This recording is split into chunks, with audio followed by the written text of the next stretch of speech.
Top 10 plus MCQ question. इसका पहला question है, in an internal combustion engine during the compression stroke the heat rejected to the cooling water is 80 kilojoule per kilogram and the work input is 200 kilojoule per kilogram. The change in internal energy of the working fluid is. एक numerical पूछा गया है जो कि इसमें दिया हुआ IC engine का न्यूमेरिकल है। इसमें दिया हुआ एक आईसी इंजन में, इंटरनल कंबक्शन इंजन के दौरान कंप्रेशन स्ट्रोक में, कौन से स्ट्रोक में? कंप्रेशन। एक एक्सपेंशन स्ट्रोक होता है, एक कंप्रेशन स्ट्रोक होता है।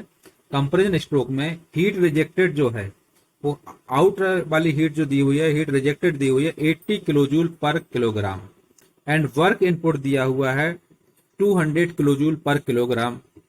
तो इसमें आपको निकालना है change in internal energy. Internal energy में कैलकुलेट करना है। देखेंगे हम इसमें, इसके लिए हम निकालेंगे तो आ जाएगा, हमारे पास ऑप्शन दिए हुए हैं 280 किलो जूल पर किलोग्राम, 120 किलो जूल पर किलोग्राम, -120 किलो जूल पर किलोग्राम एंड -280 किलो जूल पर किलोग्राम। तो इसको जब सॉल्व करेंगे तो इसका फार्मूला होता है Q equal to du plus U, ये इसका W, ये इसका फार्मूला होता है। Heat equal to internal energy plus work done. तो हमारे पास चूंकि आपको मालूम है इसमें हीट दिया हुआ है, हीट दिया हुआ है, हीट रिजेक्टेड दिया है तो -80 किलोजूल पर किलोग्राम कहलाएगी।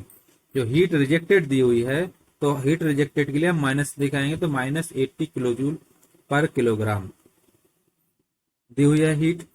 वर्क डन दिया हुआ -200 किलोजूल पर किलोग्राम। इसमें वर्क आउटपुट दिया हुआ है, तो जो आउटपुट दिया जाता है तो इसमें हम माइनस से दिखाते हैं और इनपुट जो दिया जाता है वो पॉजिटिव से दिखाते हैं।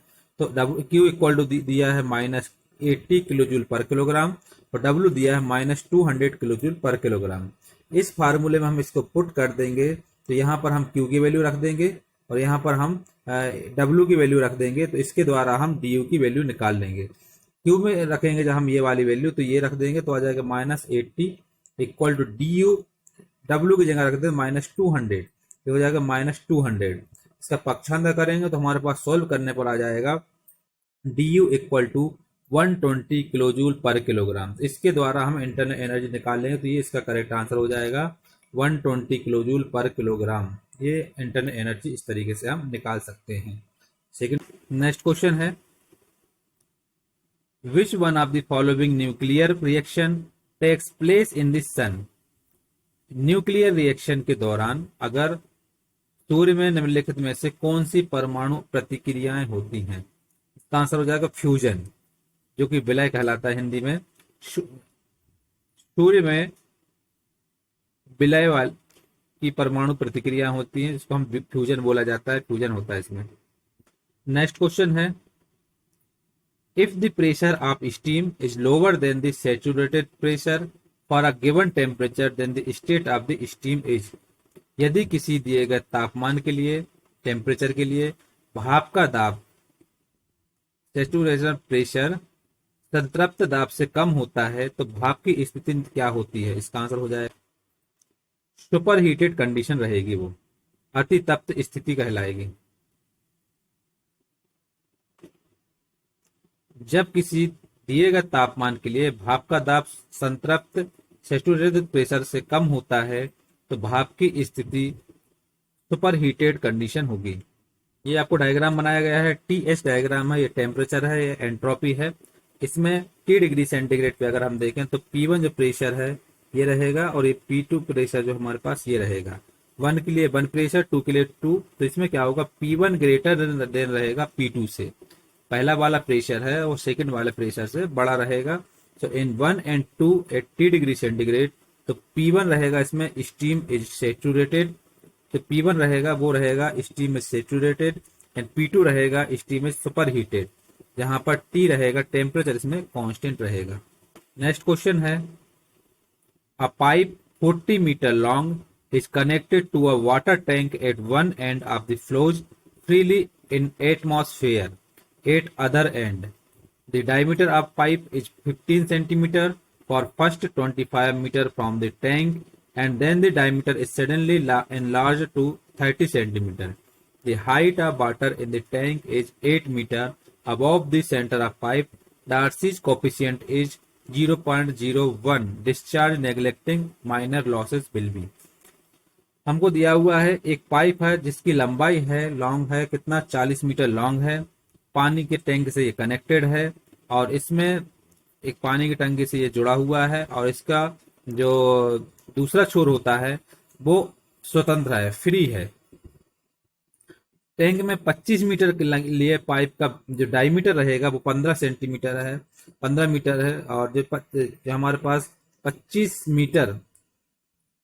मीटर के लिए पाइप के लिए 15 सेंटीमीटर का पाइप लगाया हुआ है, जिसको अचानक ये जो हो जाता है 30 सेंटीमीटर हो जाता है और इसकी हाइट जो है टैंक की वो कितना है 8 मीटर है। डार्सीज कोफिशिएंट है 0.01। इसमें हम गिवन इसका डायग्राम बना हुआ, डायग्राम ये है, ये टैंक है, टैंक में हमारे पास पाइप फ्लो दिया हुआ तो इसका जो डायमीटर है वो 0.15 मीटर, D2 जो दिया है 0.3 मीटर, मतलब ये 2.5 मीटर की लंबाई है, इसकी 1.5 मीटर की लंबाई है। टोटल हाइट जो है वो 8 मीटर है। इसमें जो क्या गिवन में हमको दिया हुआ पहला व्यास दिया हुआ डायमीटर तो D1 equal to 0.15 metre, D2 जो सेकंड दिया हुआ है वो दिया D2 equal to 0.3 metre, length L1 दिया है 2.5 मीटर, L2 दिया है 1.5 मीटर और जो कोफिशिएंट दिया हुआ है वो दिया डार्सी इक्वेशन दिया हुआ है, कांस्टेंट दिया हुआ है F equal to 0.01। So loss due to friction, अगर हीट लॉसेस निकालते हैं, फ्रिक्शन का लॉस निकालते तो HLF equal to HF1 plus HF2 रहेगा।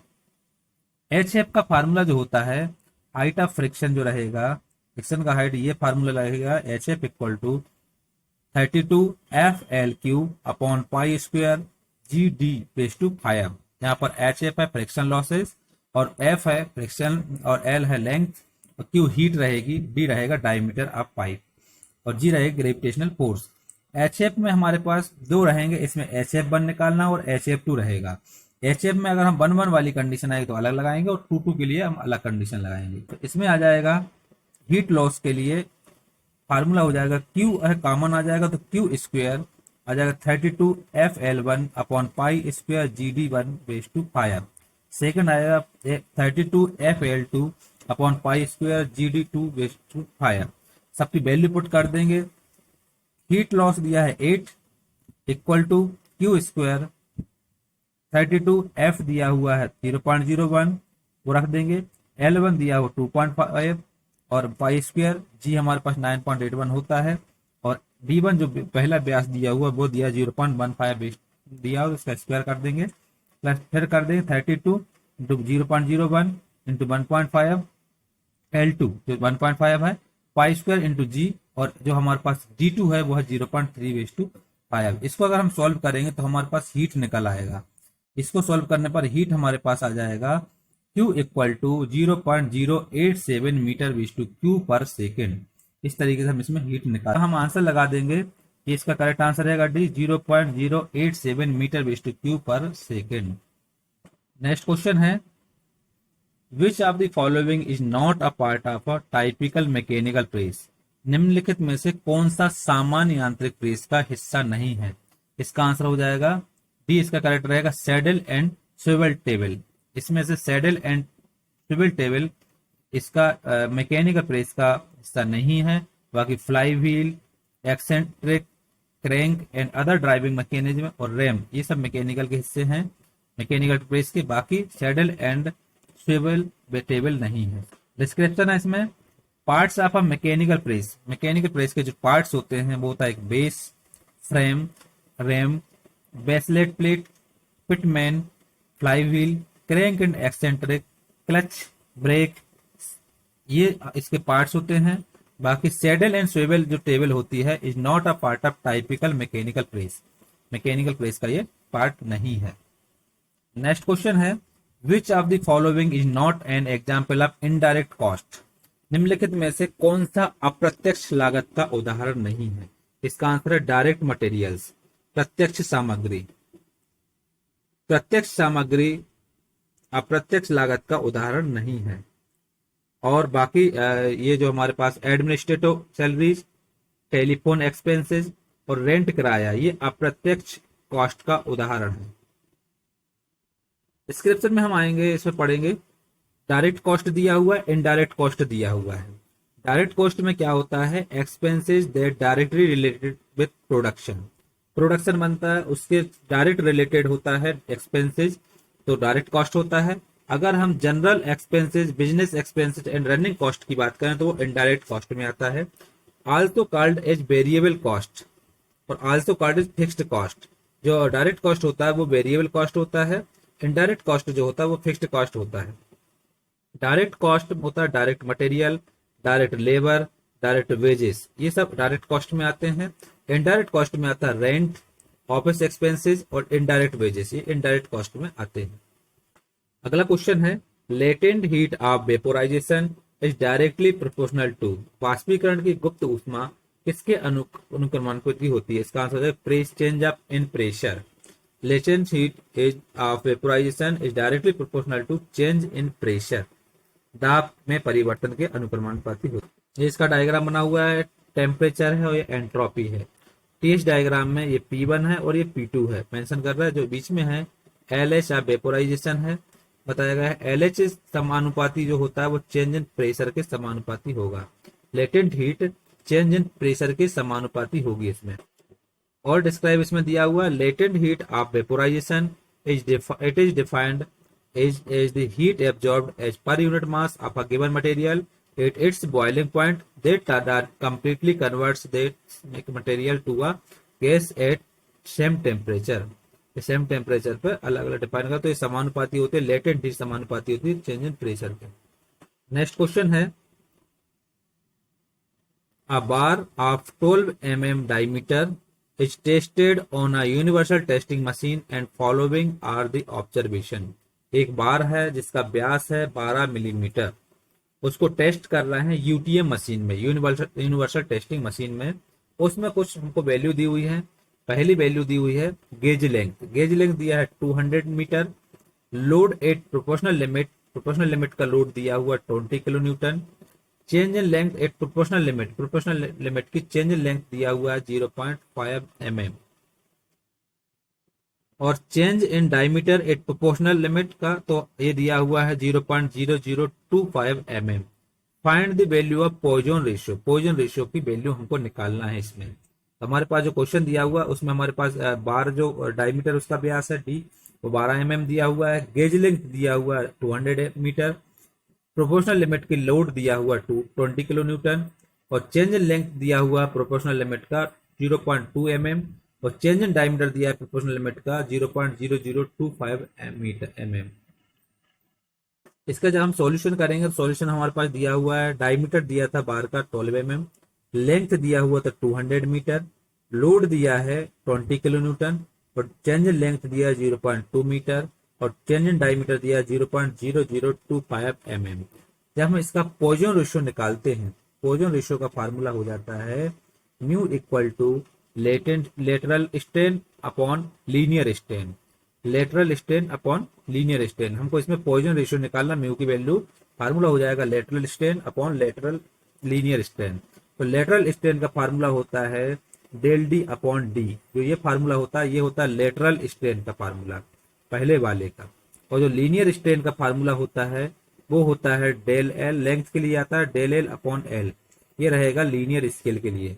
दोनों को फार्मूला रख देते तो आ जाता है del D upon D upon del L upon L. सबकी वैल्यू रख देंगे। डेल डी की वैल्यू रखी हुई है ये वाली तो आ जाएगा 0.0025 अपॉन डी की वैल्यू दिया है 12 तो यहाँ पर 12 कर दिया। लीनियर स्ट्रेन में डेल एल जो है वो 0.2 है तो 0.2 रख दिया और एल जो दिया है वो 200 दिया है तो 200 इंटू 10⁻³ कर दे। क्योंकि मीटर में दिया एमएम में चेंज करेंगे तो 200 इंटू 10⁻³ हो जाएगा। इसको हम सॉल्व करेंगे, हम इसको रखने के बाद इसको कैसे सॉल्व करेंगे तो आ जाएगा 208। तो म्यू की वैल्यू आ जाएगी म्यू इक्वल टू 208, ये आ जाएगा पॉइजन रेशियो। इस तरीके से हम पॉइजन रेशियो निकालते। पॉइजन रेशियो हम लिख देंगे इसमें, ये वाला टिक लगा देंगे, म्यू इक्वल टू 0.208।